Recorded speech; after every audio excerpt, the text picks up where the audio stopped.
It was supposed to be just another rainy night. A single dad, a woman walking alone in the storm, one quiet act of kindness, and a door left open.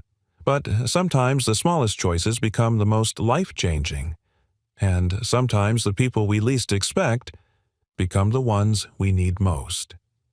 Before we begin this unforgettable story, if you enjoy heartfelt tales that uplift and inspire, consider subscribing to our channel. We share stories that remind us all of the power of compassion, second chances, and quiet courage. Now get comfortable, because this story just might stay with you long after it ends. A single dad helped a crying teacher in the rain days. Later, her little boy whispered, "Hi, Dad."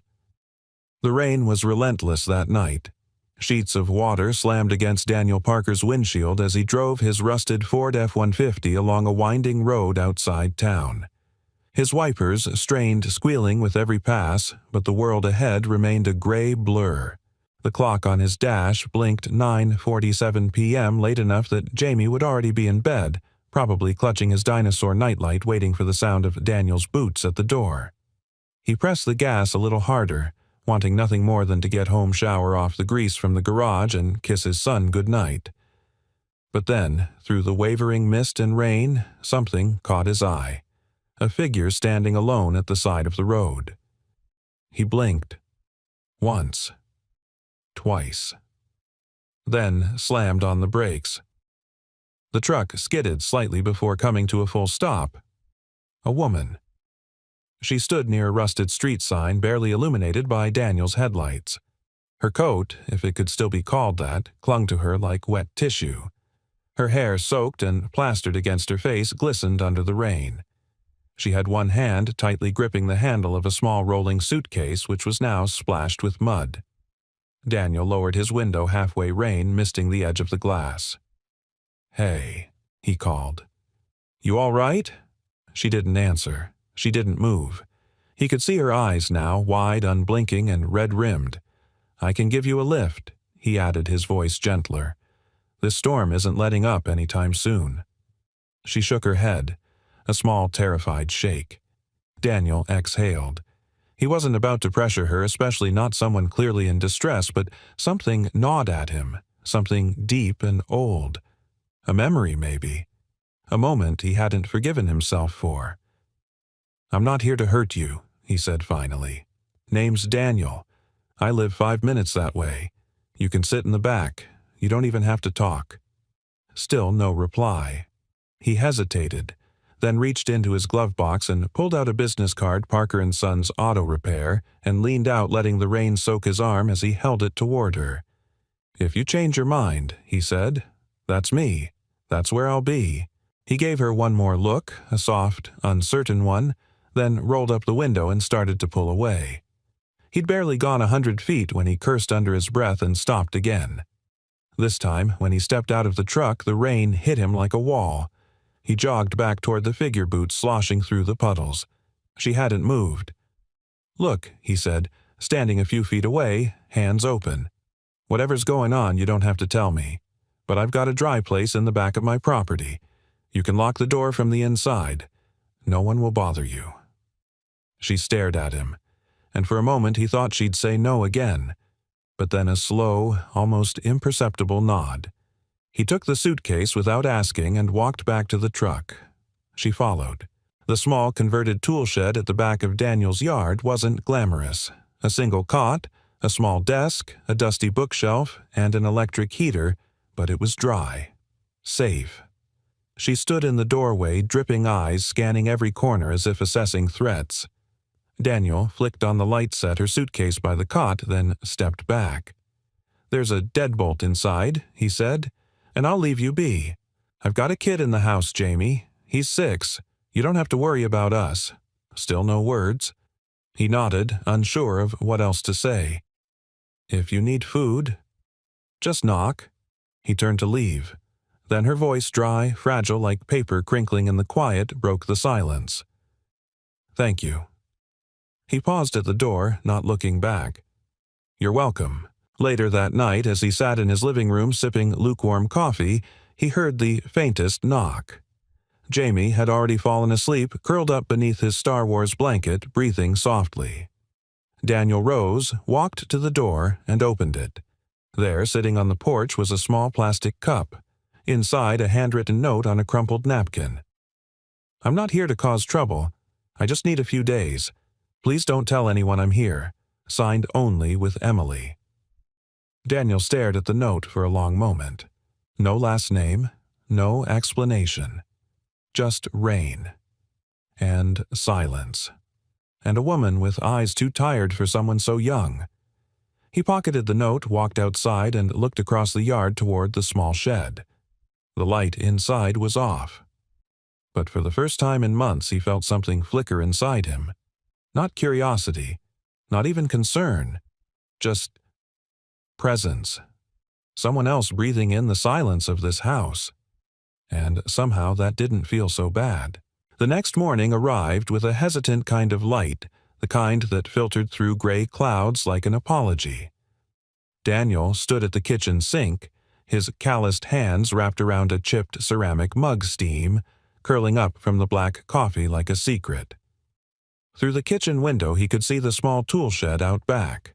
Still quiet, no movement, no smoke from the little heater's vent. He glanced at the clock. 7:16 a.m.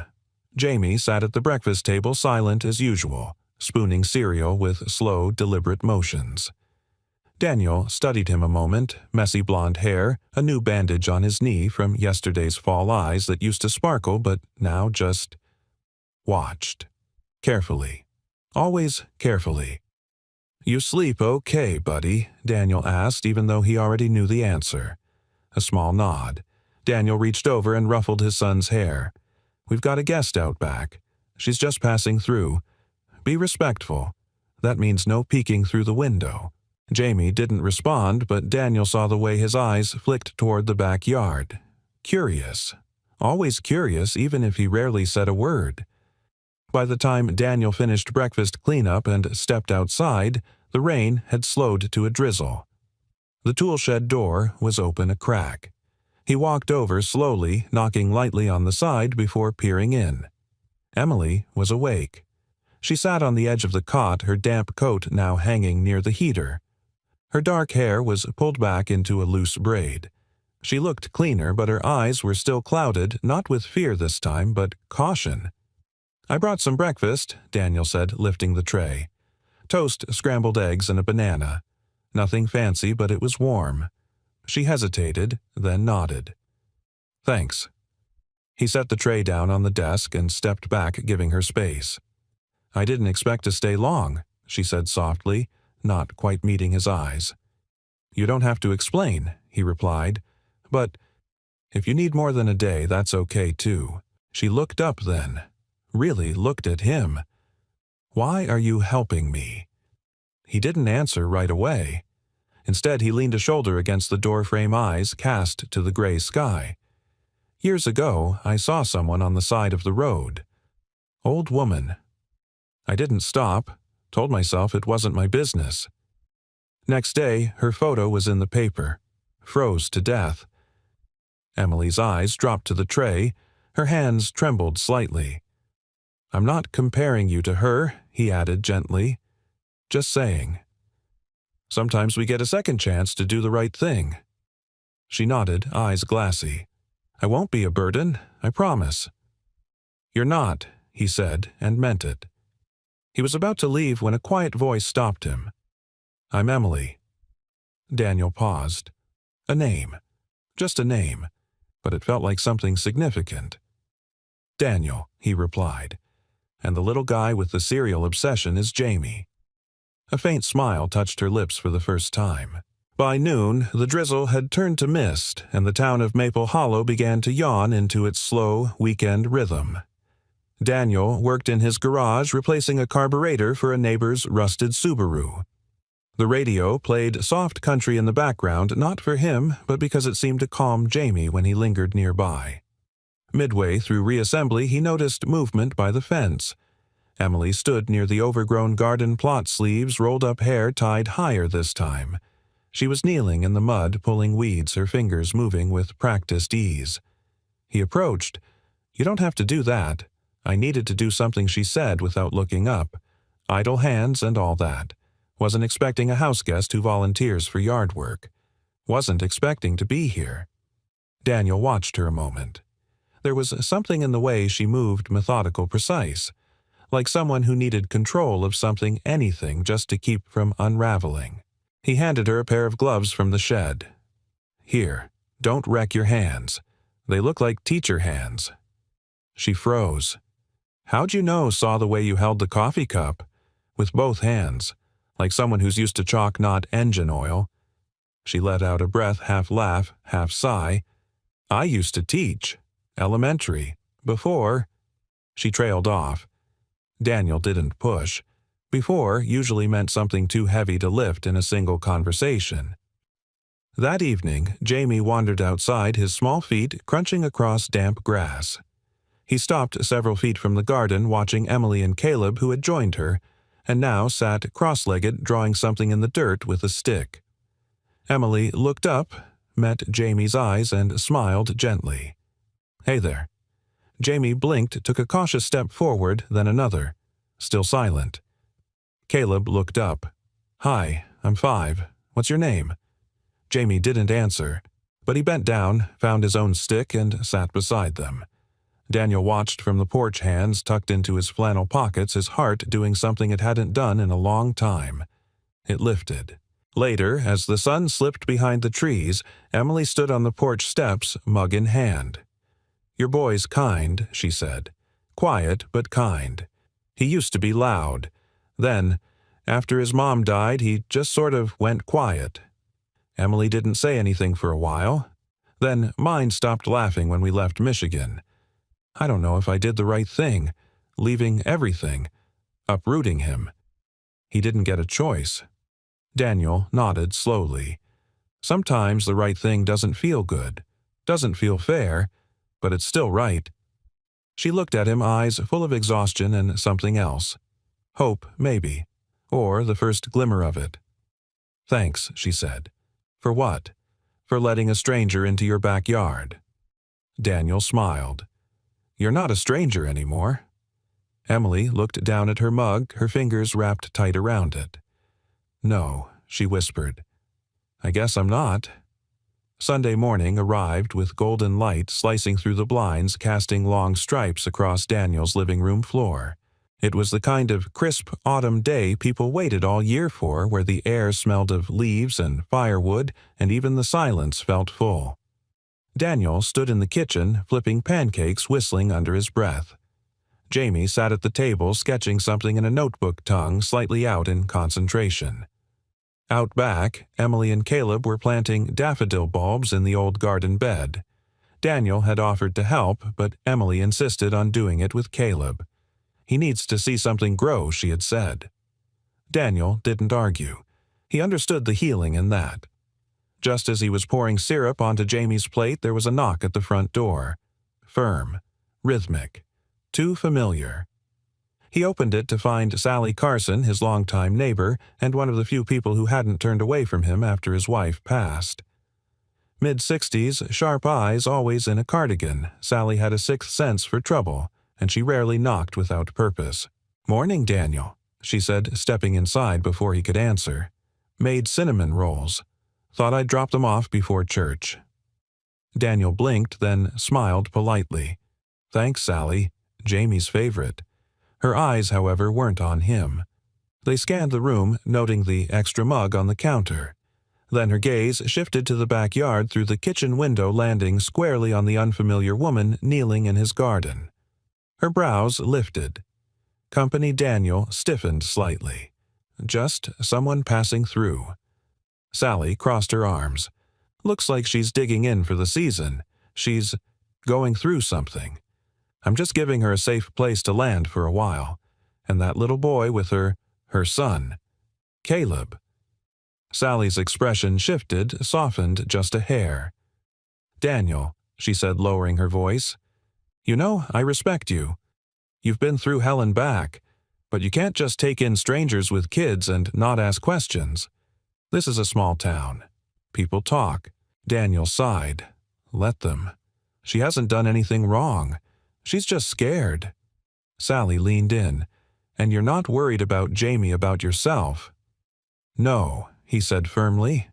"I'm not." Sally studied him, then exhaled. "You've always had a savior complex, you know that, ever since you joined the fire department at 19. Still think you can fix the world with your bare hands." He met her gaze without flinching. "I'm not trying to fix anything. I'm just trying not to repeat the mistakes I've made." That stopped her. For a long moment, neither spoke. Finally, she sighed. "All right, I'll pretend I didn't see anything. But if you need help, legal, medical, moral support, you come to me." "Got it. Got it." As she turned to leave, she paused. "She's lucky you stopped that night." Daniel didn't reply, because deep down he didn't think Emily was the only lucky one. Later that day, Emily stood in the kitchen nervously wiping her hands on a towel. She had been hesitant to come inside, but Daniel insisted she use the shower. "The water pressure's a little aggressive, but it'll do," he'd joked. Now, freshly showered and wrapped in one of Daniel's oversized flannel shirts, she looked more relaxed, but also more exposed. "She's not wrong, you know," Emily said quietly, staring out the window. "Who?" Daniel asked from across the room where he was folding laundry on the couch. "The neighbor, Sally." "I heard her." Daniel looked up. "You were in the shed. I was by the door." He nodded. "I figured." Emily sat down on the edge of the armchair, her hands fidgeting in her lap. "I don't want to bring trouble into your life." "You haven't. You don't even know my last name." He shrugged. "I'll learn it when you're ready." She swallowed hard. "It's James. Emily James." He gave a small smile. "Good to meet you properly, Ms. James." Her lips curved slightly. Then the smile faded. "There's more. Things I should tell you?" Daniel set the laundry aside, his expression serious. "You can, when you're ready. Or not, but you're safe here. That's not conditional." A long silence stretched between them before Emily whispered, "I left my husband 2 months ago. He wasn't violent, not in the way people think, but he broke things inside me, little by little." Daniel nodded slowly, his voice gentle. "You don't owe anyone a justification for leaving pain behind." Her eyes glistened. "He wants Caleb. He's fighting for custody. Says I'm unstable. That I ran. I ran to save my son from becoming him." Daniel didn't say anything for a moment. Then, "That's not running. That's surviving." That night, Jamie brought a small sketchbook out to the porch where Daniel sat reading. Without a word, he handed it to his father and pointed to a drawing. Daniel smiled. The page was filled with 3 figures himself, Jamie and Emily standing in front of the garden with Caleb waving a shovel in the air. "She's good with the garden," Daniel said softly. Jamie nodded. "Do you like her?" Another nod. Then slowly Jamie whispered, "She makes Caleb laugh." Daniel looked at his son, startled, not because of the words, but because he had spoken them aloud. It was the first time Jamie had spoken in over a year. His throat tightened. He reached out and pulled Jamie into a hug, holding him close.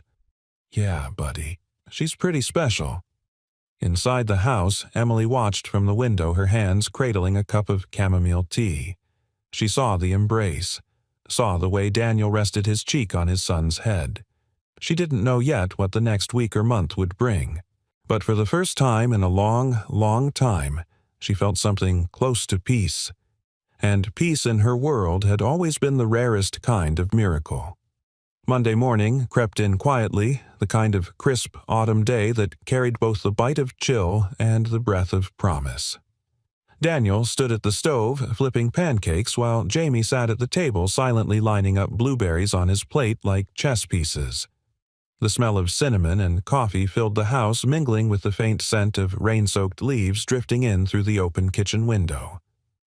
Out back, Emily and Caleb were already up. Daniel could hear muffled laughter from the garden, followed by Caleb's unmistakable oops, and a splash that suggested muddy shoes were now the price of curiosity. Daniel smiled to himself. He hadn't heard that kind of laughter out back in years. Not since before.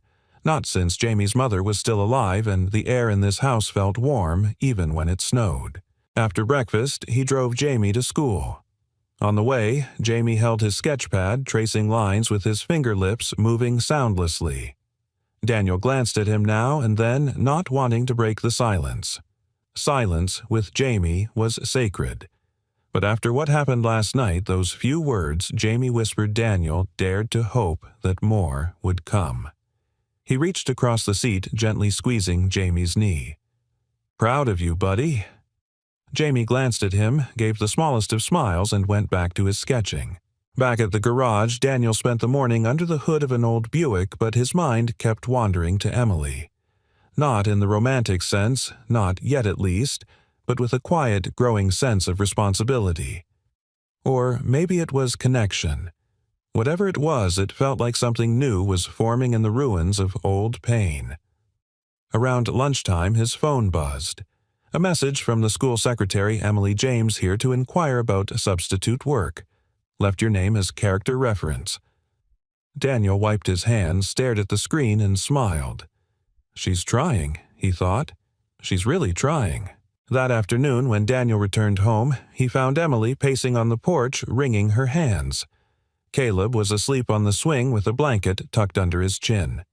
The garden behind him was dotted with tiny green buds, daffodils, stubborn and hopeful. "You all right?" Daniel asked. She startled slightly, then nodded. "Sorry, just nerves." "About the school, I haven't stood in a classroom in almost a year," she said. "And I'm applying as a substitute, which means I'll be jumping into chaos I didn't prepare for. I'm not sure I remember how to teach." Daniel raised an eyebrow. "You taught Caleb how to plant an entire flower bed in 2 days. That counts for something." She smiled, but it didn't quite reach her eyes. Kids learn different things in gardens than they do in classrooms. Maybe. But they still learn from the person who's patient enough to kneel down next to them. Emily looked at him for a moment like she wasn't sure if she should believe him or if it would hurt more if she did. "The principal said they'd start me with a trial next week. One of the second-grade teachers is out for surgery. That's great. Terrifying." He shrugged. The good things usually are. The next morning, Jamie stepped off the school bus with a different energy.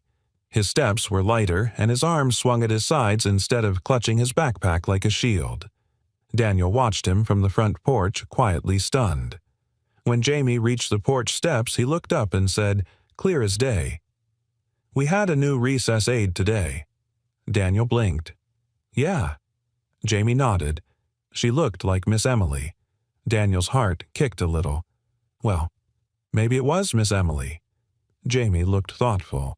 Then he added, "Caleb didn't cry when he scraped his knee.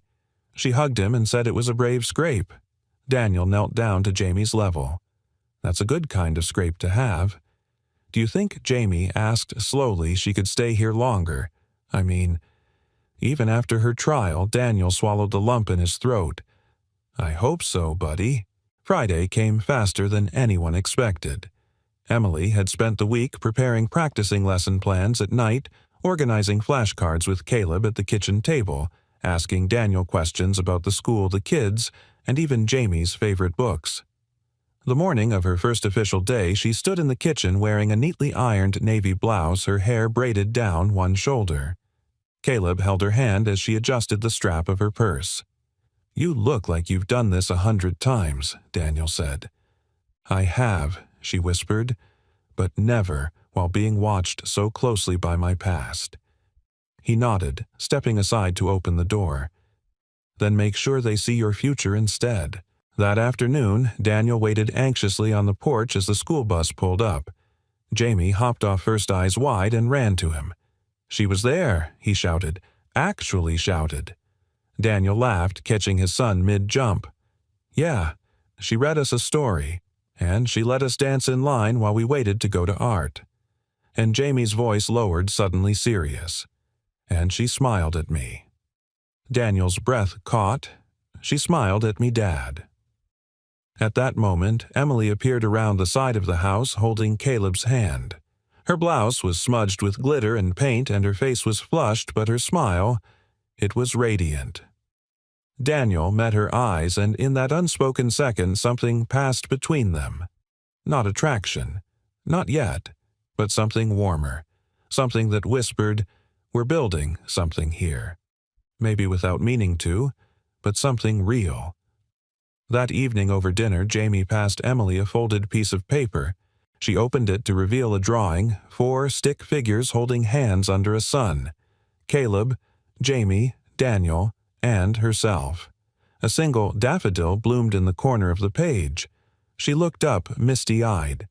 "I've never been in a family portrait before," she said quietly. Daniel smiled. "Then it's about time."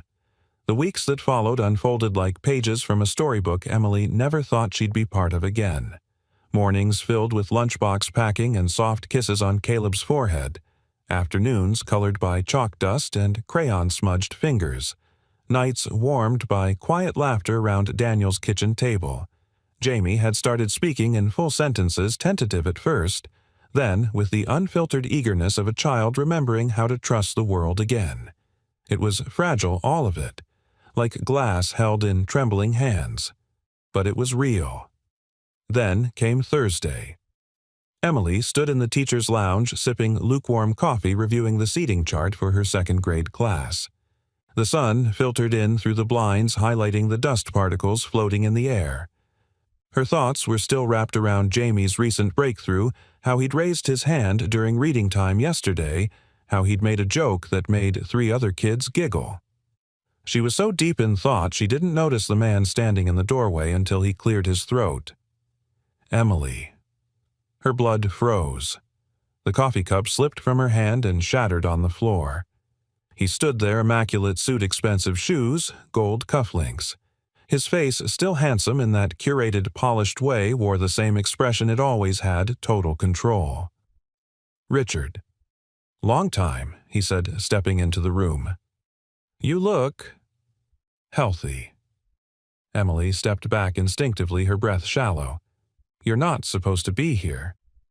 He smiled, that smirk she once mistook for charm. "Just visiting. Isn't that what parents do?" "You're not listed on Caleb's school file." He shrugged. "Doesn't mean I can't say hello to my son. He's not here right now. And you don't get to just show up." His voice dropped an octave, cold and low. "You're making this difficult for yourself, Em. If you'd just answer your phone, we wouldn't have to do this in public." Emily felt her legs trembling, but she stood her ground. "You want to talk?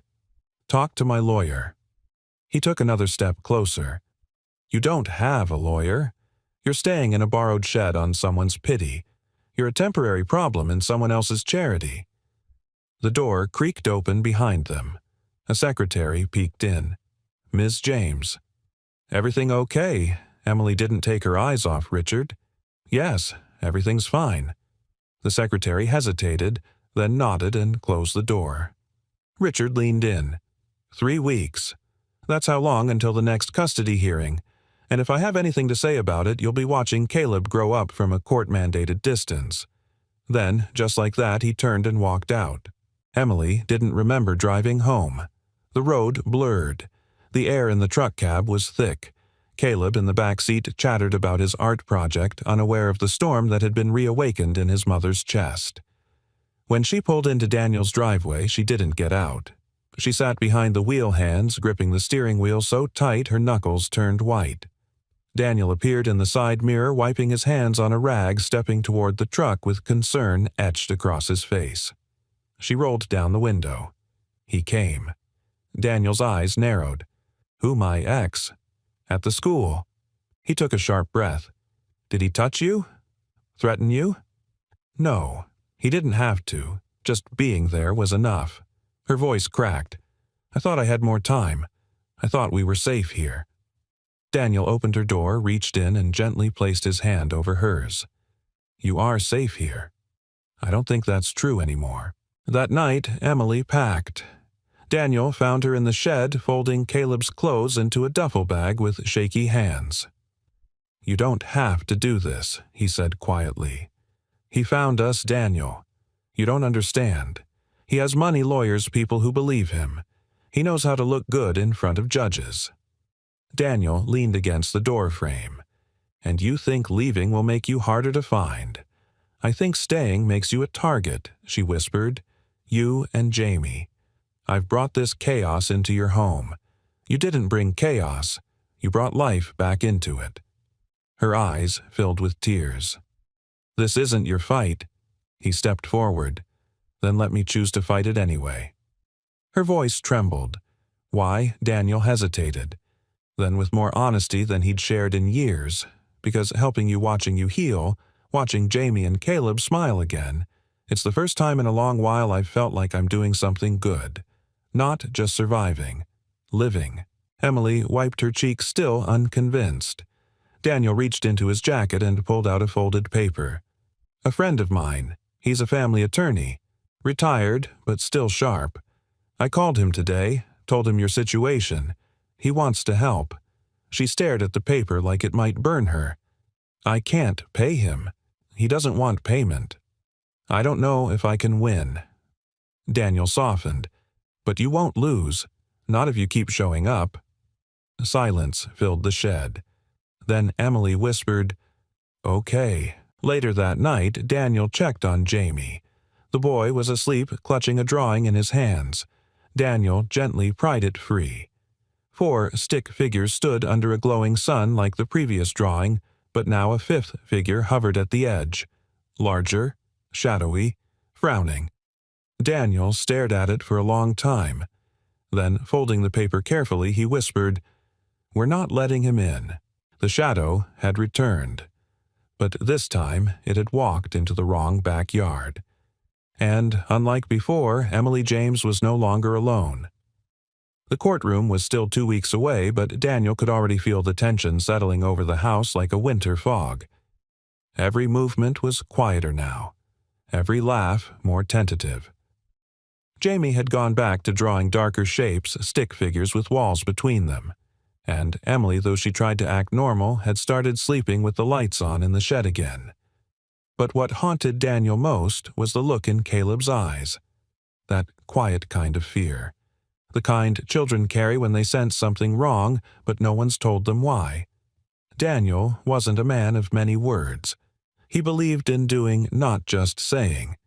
So when he drove into town that Monday morning, he wasn't headed to the garage. He was headed to Frank Whitmore's house, retired attorney Warhorse in a cardigan, and someone who had once helped Daniel settle his wife's estate when grief made thinking impossible. Frank opened the door slowly, his eyes narrowing under his thick white brows. If you're selling anything, make it bourbon. I'm buying, Daniel said, holding out a coffee thermos. Frank took it, sniffed. Black, burnt, terrible. Just how I like it. Get in. Inside, the house smelled of dust paper and pipe tobacco. Daniel laid out Emily's situation as clearly as he could. No dramatics, just facts. Frank listened, nodding occasionally, scratching at a yellow legal pad with the same pen he'd probably used since the Carter administration. Custody cases get ugly, Frank muttered, especially when the other side has resources and charm. He has both, Daniel said. But no heart. That won't help in court unless we can prove it. What do we have? Police reports, medical records, witnesses. No charges were ever filed. He's careful. But I think I can get a statement from Emily's old friend. She saw the emotional abuse. Frank leaned back in his chair, chewing the inside of his cheek. We'll need more than anecdotes. Judges want stability, proof of routine environment, income, community standing. Daniel nodded. She's working at the school. Temporary, but with strong feedback. She and Caleb are living on my property. Not formally, but I was hoping Frank held up a hand. Make it formal. Daniel blinked. What do you mean? Put it in writing. A lease, even if you charge her $1 a month. Give her legal residence. Then help her set up utilities in her name. Mail. Something that paints permanence. Judges eat that up. Daniel hesitated, then said, Can I gift her the shed? Frank raised his eyebrows. You sure it's not much, but it's a roof, and it gives her standing. Frank whistled.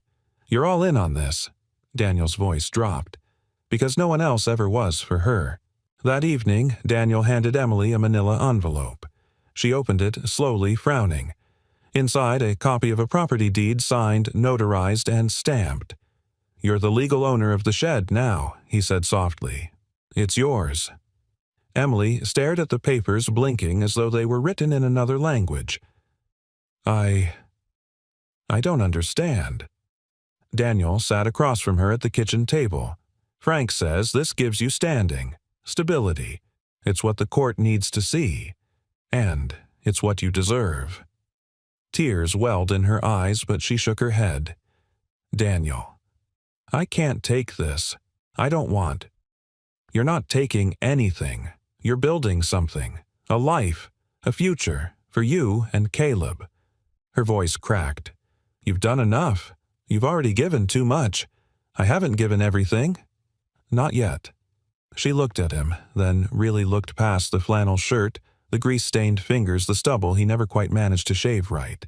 And in that moment she saw not just a man offering help, but a man choosing to help, fully aware of the weight that came with it. "Okay," she whispered. Daniel nodded. "We're not just surviving anymore. We're standing up." The following day, Emily and Daniel visited the county clerk's office. She registered for a new mailing address, signed up for a library card, picked up a voter registration form, though she wasn't sure if she'd ever be brave enough to use it again. Later, they stopped by the school.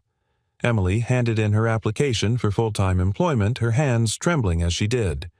"Trial's going well," the principal said with a wink. "The kids adore you. One of them said you smell like sunshine and markers. That's the highest compliment we give around here." Emily laughed, covering her mouth like she wasn't used to the sound anymore. That night, Jamie brought another drawing to Emily. 4 figures stood together again, but this time they were surrounded by tiny green sprouts.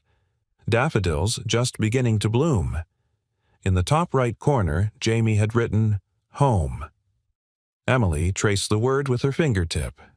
"Jamie," she said gently, "did you draw this for me?" He nodded. "It's beautiful." He looked at her, then his eyes round and quiet. "You smile more now."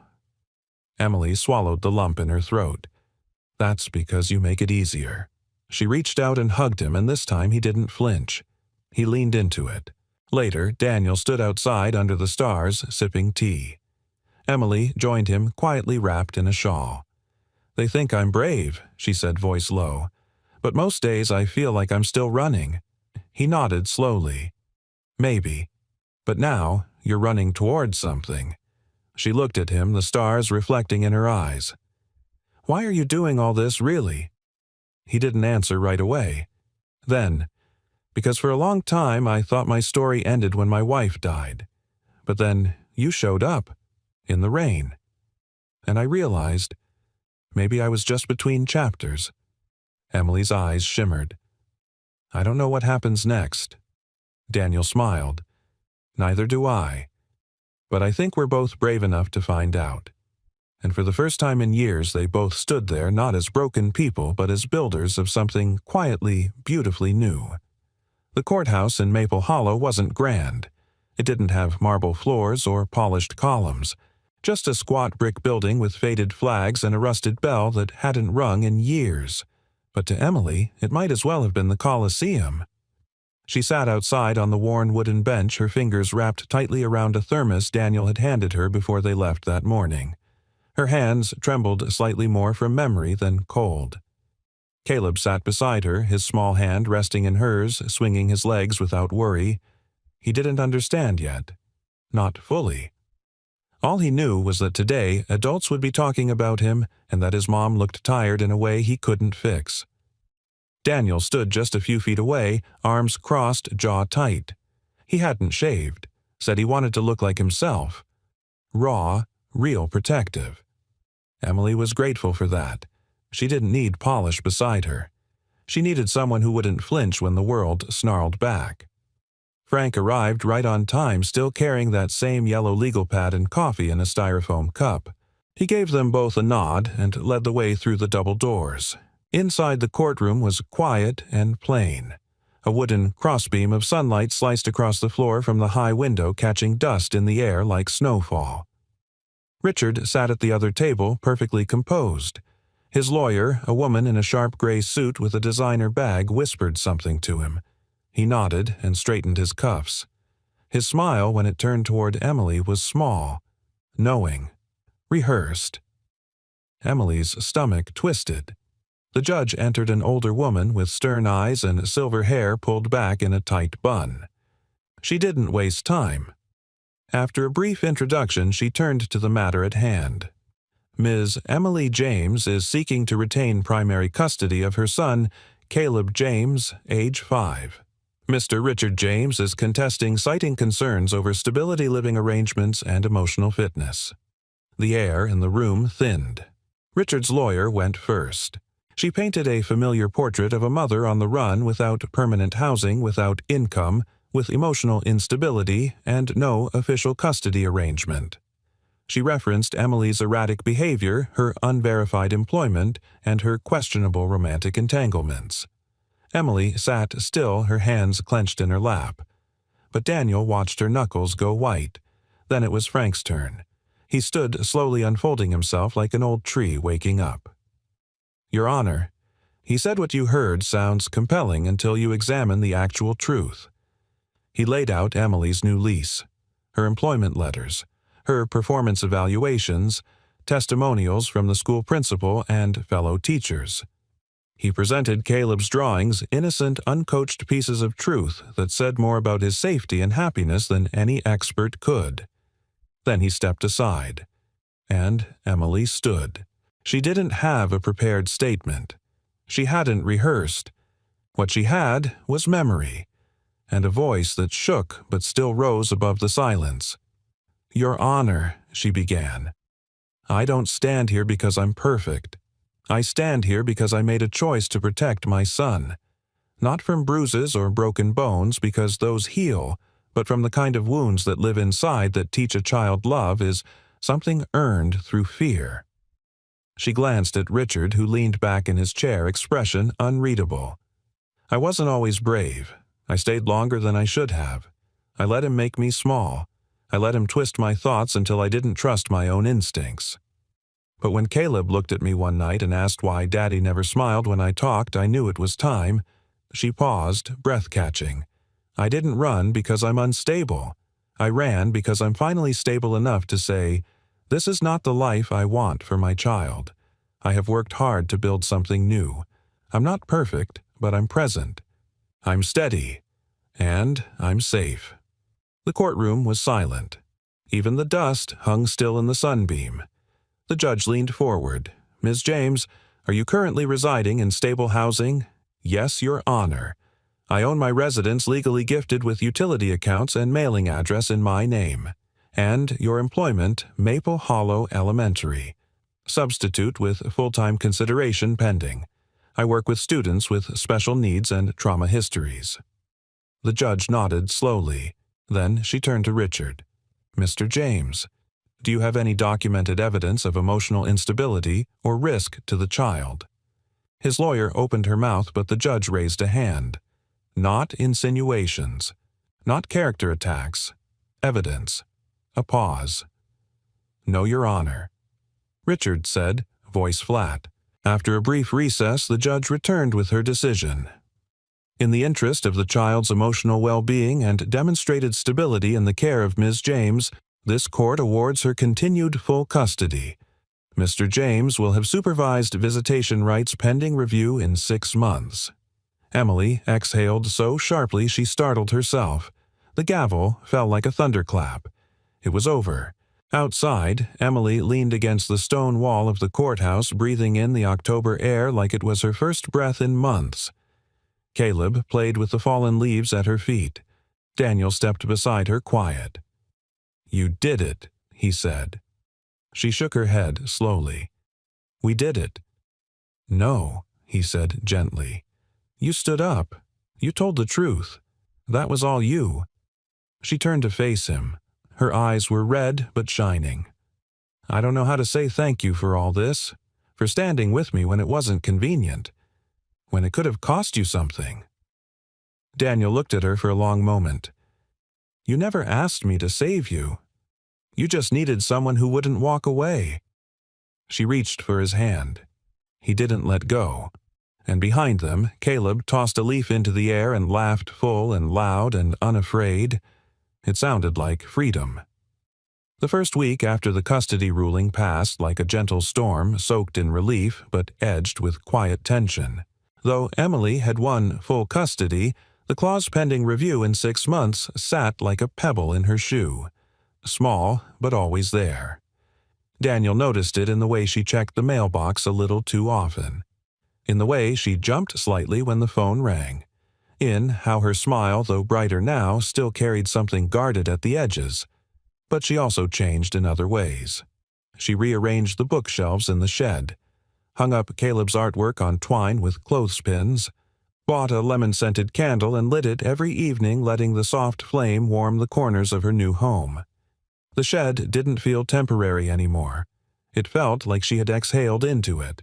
Caleb bloomed like spring. He laughed more, slept deeper, his drawings filled with suns and rocket ships instead of gray skies and fences. And Jamie, sweet, quiet, Jamie was right beside him. The two boys had become inseparable, an unlikely duo of light and shadow learning how to play in color again. One Saturday morning, Daniel found them huddled behind the garage with an old toolbox trying to build a treehouse out of scrap wood and sheer determination. It was crooked, missing half a wall, and the ladder leaned like it had secrets. But when Jamie looked up and shouted, "We made this together," Daniel felt something tighten in his chest and then release. He hadn't seen his son claim anything as his in years. At school, Emily's temporary role slowly morphed into something more permanent. The principal had watched her build trust with students who hadn't spoken in months. One child with selective mutism had started humming during reading time. Another had begun writing letters and slipping them into Emily's desk, each ending with thanks for being soft. On a Wednesday afternoon, she was called into the office and offered a full-time position starting the next semester. Her eyes filled with tears. She didn't ask about pay. She just said, yes. That evening, Daniel grilled steaks while Emily set the table outside under a string of warm lights he'd hung the weekend before. The boys were sprawled on the grass racing snails they'd named after superheroes. Emily handed Daniel a beer. "I got the job," she said softly, like she almost didn't believe it. Daniel looked at her stunned for only a second before grinning. "I knew you would. I didn't. Well, good thing you've got me around to believe twice as hard." She laughed, really laughed, and it felt like watching the last puzzle piece click into place. One cold Sunday in November, Daniel brought Emily to the local hardware store. He didn't tell her why. They walked the aisles in their coats, brushing past garden hoses and hammer sets until he stopped at the back wall paint swatches. "Pick a color," he said. She looked at him sideways. "For what? For your front door." "I don't have a front door." "You do now." She stared at him for a long moment, then slowly reached out and touched a swatch called Autumn Ridge, a deep, calming green that reminded Daniel of pine trees and second chances. As the days shortened and leaves began to fall, Emily and Daniel settled into something that wasn't quite romantic, but wasn't just friendship either. It was quieter, deeper, a presence, like two trees growing side by side, separate but intertwined at the roots. He didn't rush her. She didn't need declarations. They were building something that didn't require labels. But one night as they sat on the porch wrapped in blankets watching the boys chase fireflies, Emily leaned her head gently against Daniel's shoulder. "Sometimes I forget how to live in peace," she whispered. "Like I've worn chaos so long it's become my skin." Daniel didn't speak for a while. Then he said, "You're allowed to stop bracing for the worst." "I don't know how. Then I'll remind you." Thanksgiving arrived with wind and golden leaves swirling down Main Street. Daniel invited Sally and a few of the neighborhood kids whose families had moved away or fallen apart. Emily cooked a pumpkin pie from scratch despite swearing she was horrific at baking. The pie turned out perfect. Jamie stood beside Caleb at the makeshift children's table, carving turkey slices with the seriousness of a surgeon. Laughter filled the backyard. Daniel glanced across the long wooden table and met Emily's eyes. She mouthed, "Thank you." He shook his head. "No," he mouthed back. "Thank you." That night, after everyone had gone home and the boys were asleep, Daniel walked Emily back to the shed. She turned to him at the door, her arms crossed to fight the cold. "These 3 months," she said, "I don't think I would have survived them without you." Daniel smiled softly. "You didn't survive them. You transformed them." She looked down at her hands. "I'm still scared sometimes. So am I. I don't want to lose this. Any of this. You won't." She stepped forward then, and for the first time let her arms slip around his waist. Daniel held her without hesitation, fitting her against him like a truth he'd been waiting to say out loud. It wasn't a kiss, not yet, but it was a promise. A quiet, steady one. Later that night, Jamie padded into the living room in his pajamas, holding a drawing. Daniel smiled and took it. 5 stick figures again: Daniel, Jamie, Emily, Caleb. And now a new one. A small house with a green front door. Above it, Jamie had written in careful block letters, "We don't just visit here. We belong." Daniel folded the drawing, slowly pressed it to his heart, and turned off the light. "Yes," he thought, "we really do." Winter crept into Maple Hollow like an old friend with cold hands and quiet steps. The air smelled of wood smoke, and wreaths began appearing on porches. Daniel had always loved December, the stillness, the soft promise of snow. But this year it carried a tension he couldn't name. Emily had begun to smile more easily, laugh without catching herself. Caleb's cheeks were permanently rosy from recess snowball fights, and Jamie had started humming while brushing his teeth. But healing, Daniel knew, could be fragile. And peace wasn't something you locked in and kept. It had to be earned again and again. The first sign something was off came in the mail. Emily stood on the porch flipping through envelopes when she froze a thin white envelope trembling in her hand. Her name typed in capital letters. No return address. Daniel stepped outside. "What is it?" She opened it slowly. Inside, a copy of a court summons. Richard had filed a new motion for emergency custody. The grounds alleged endangerment of the child's well-being, citing her cohabitation with a non-relative male guardian of unknown character. Emily's lips parted, but no sound came. Daniel took the paper, reading, quickly, jaw tightening with every line. "He's trying again," she whispered. "He's twisting this everything we've built into something ugly." "He's desperate," Daniel said low and measured. "He's throwing darts in the dark." But the words didn't comfort. Not when the threat was real. Frank came by that night, still in his cardigan snow, dusting his shoulders. He skimmed the documents and shook his head. "This is weak," he muttered, "but not harmless. Emergency filings go to judges who don't know the full history. It's a gamble. But if the wrong person picks it up even temporarily, it could affect visitation." Emily sat at the table silent, her fingers wrapped tightly around a mug of untouched tea. Daniel paced behind her. "What do we do?" "We respond. Quickly. Calmly. No panic. I'll file a counter-motion with a character affidavit for Daniel, a record of Emily's employment, and a report from the school counselor on Caleb's development." Frank looked at Emily. "We'll also need to address the cohabitation claim." Emily's face flushed. "I don't even live in his house. I have my own residence. He gifted me the deed. It's legally separate." Frank gave a short nod. "Good. That helps." Daniel stepped closer. "What else can we do?" Frank hesitated. "There's one more angle. Richard's been quiet about his own history, but if we can find documentation of emotional abuse or prior reports, we can undercut his credibility." Emily swallowed. "He's too careful. I never called the police." Frank looked at her gently. "But maybe someone else did." The next day, Emily drove 2 hours north to the town where she and Richard had lived during their early marriage. Her hands shook on the wheel.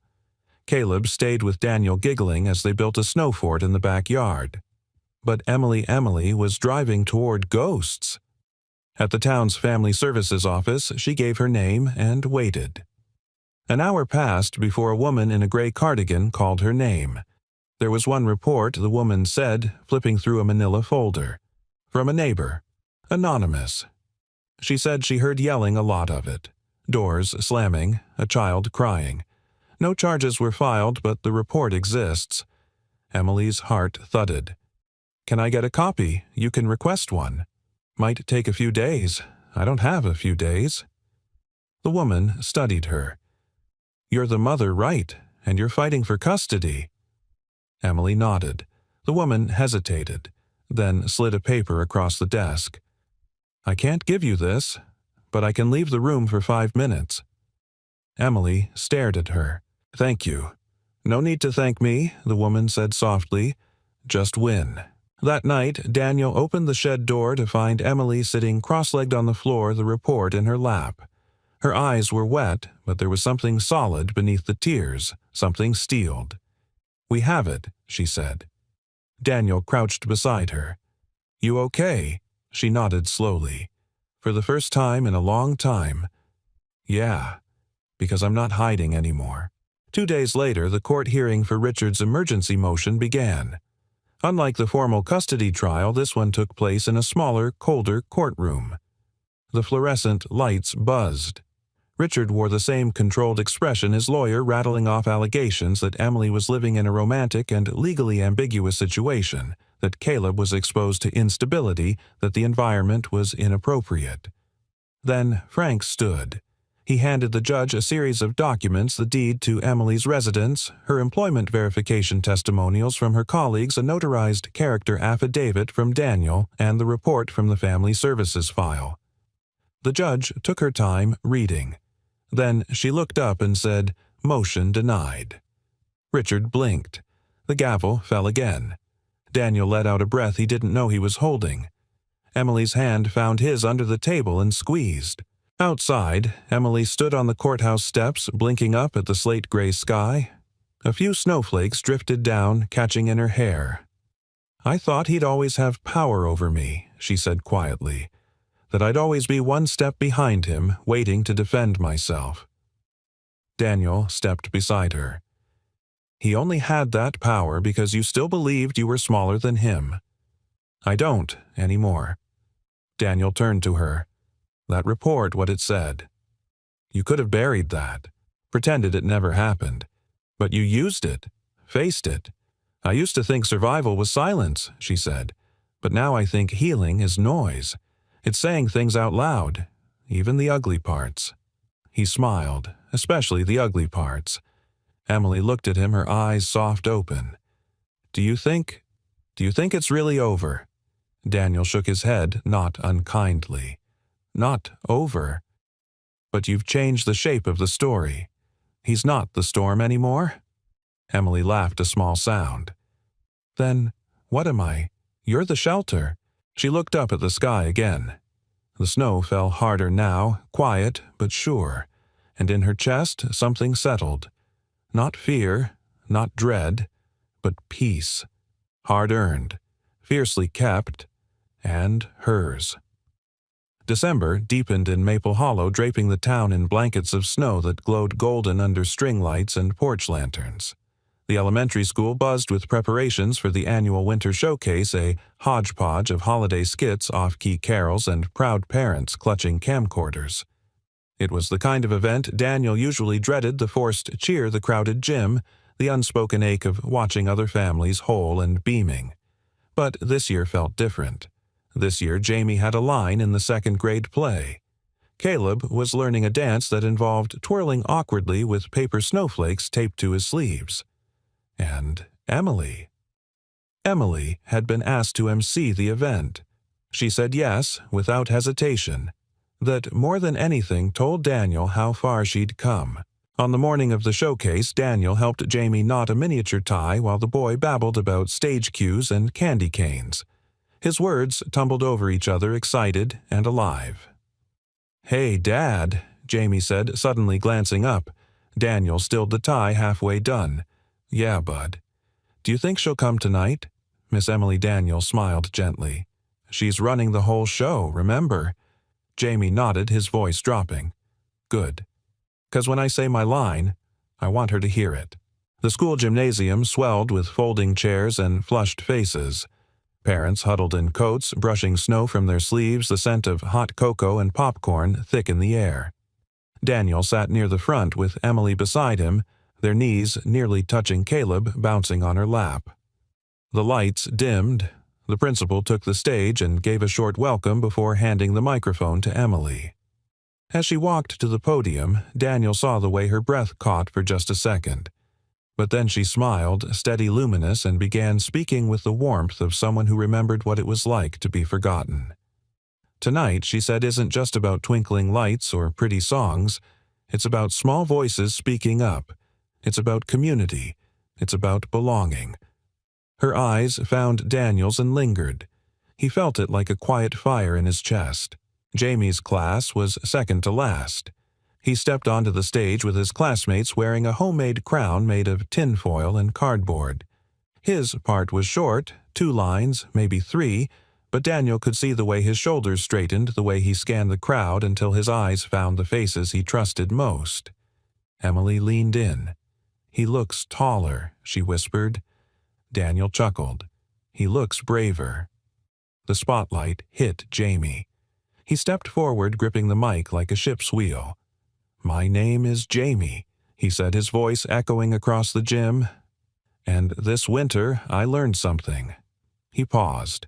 The room stilled. "I learned that sometimes. Families don't always start the day you're born. Sometimes they start when someone shows up and stays." He turned his head slightly, looked directly at Emily. Then Daniel. "Thanks for being my family," he finished. "Especially my dad." The mic caught the gasp from the audience, followed by scattered applause. Daniel sat frozen, every breath lodged in his chest. Emily turned slowly to look at him, her hand covering her mouth. And Daniel, tough, reserved, slow to tears, Daniel felt his vision blur. The applause swelled, but Daniel heard nothing. Only the sound of his son calling him Dad. Really, truly, publicly, proudly. After the show, the crowd spilled into the halls. Children zipped past in costumes, parents hugged and laughed, and snow drifted outside like the world itself was pausing to listen. Jamie ran to Daniel and threw his arms around him. Daniel scooped him up, holding him close, pressing his lips to the boy's hair. "You meant that?" Daniel asked softly. Jamie pulled back and looked him square in the eyes. "I've meant it for a while. I just didn't know if you wanted me to say it." Daniel swallowed hard. "I've been waiting my whole life to hear it." Nearby, Emily watched them with eyes like glass catching candlelight.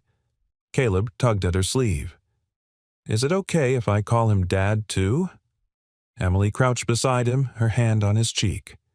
"If he says yes." Caleb turned and sprinted toward Daniel, nearly crashing into his leg.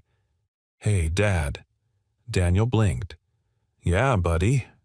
Caleb grinned. "You forgot to zip your coat."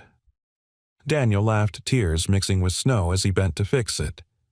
"Thanks, son." Emily stood a few feet away, arms crossed over her chest, shoulders pulled tight.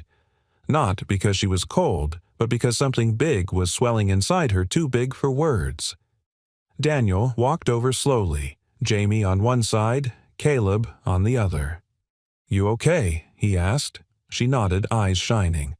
I think I just graduated," he said, voice cracking. "From single dad to something else." She laughed, then reached for his hand. "You did good tonight." "They did good," he corrected. She leaned into him, forehead against his shoulder. "We all did." Later that night, back at the house, Daniel tucked Jamie in while Emily helped Caleb into his pajamas. Snow tapped softly against the windows. Daniel stepped outside for air and looked up at the sky. Stars blinked down, quiet witnesses. Emily joined him, wrapping a blanket over her shoulders. "I've never seen him that happy," she said. "Which one?" Daniel teased. "You've got two now." She smiled. "Both." A silence stretched between them, comfortable deep. "Jamie called me Dad tonight," Daniel said. But it felt like something more. It was. He looked at her. It felt like I wasn't alone anymore. She stepped closer. "You're not." Daniel brushed a strand of hair from her face, tucking it behind her ear. "Are we doing this?" he asked, voice low. Emily didn't flinch. "We already are." And under the starlit hush of a quiet town, she leaned in and kissed him softly, fully, without fear. It wasn't fireworks. It was something better. It was home. Spring returned to Maple Hollow, not with a bang, but a breath, a gentle warming of the soil, the lifting of gray skies and the soft bloom of daffodils pushing through the earth like small declarations of hope. Daniel stood in the backyard one Saturday morning, a steaming mug in hand, watching Jamie and Caleb chase each other between garden beds. Their laughter rang out in bursts, echoing against the fence, rising into the air like music meant only for him. The ground was still wet from a morning shower, but the sun had broken through, casting everything in a quiet, golden light. He took a slow sip of coffee and glanced toward the shed, now no longer just a shed. Emily had painted the front door autumn ridge green, and under the small overhang she'd hung a wooden sign Jamie had made in school. "This is where love lives." The old tools had been moved out months ago, replaced with shelves of books, a desk where Emily now wrote lesson plans, and a window box that Caleb had filled with wildflowers. They'd added insulation, painted the walls soft cream, and installed a tiny reading nook with warm lights and mismatched pillows. It wasn't big, but it was hers, and it was home. Inside the main house, Emily stood at the stove making blueberry pancakes, her hair in a loose braid and an apron Daniel didn't know she owned. The radio played something soft from the 70s. The scent of vanilla and cinnamon filled the room. Jamie wandered in and leaned against the counter. "Mom," he started, then paused, realizing. Emily turned to him, smile warm. "Yeah." He smiled sheepishly. "Sorry. I meant it's okay," she said gently. "You can call me whatever feels right." Jamie hesitated. "Can I call you both?" Emily's eyes softened. "Of course you can." Jamie grinned and slipped back outside with 2 pancakes on a paper towel. Emily turned back to the stove and found Daniel leaning in the doorway, arms crossed, watching her with that quiet awe she was still learning to accept. "Smells like a Saturday morning," he said. She tossed him a towel. "Smells like home." He walked to her, placed a hand on her back just above her waist. "You've changed everything." She tilted her head. "No, you gave it a place to land." Later that afternoon, they drove into town for the official dedication of the new community reading garden, a joint project between the elementary school and the local library. Daniel had donated tools. Emily had organized volunteers. The kids had painted signs, dug dirt-planted dreams. At the center of the new garden stood a plaque carved into weathered cedar, the Harris family garden, where hope grows. Emily traced her fingers over the letters.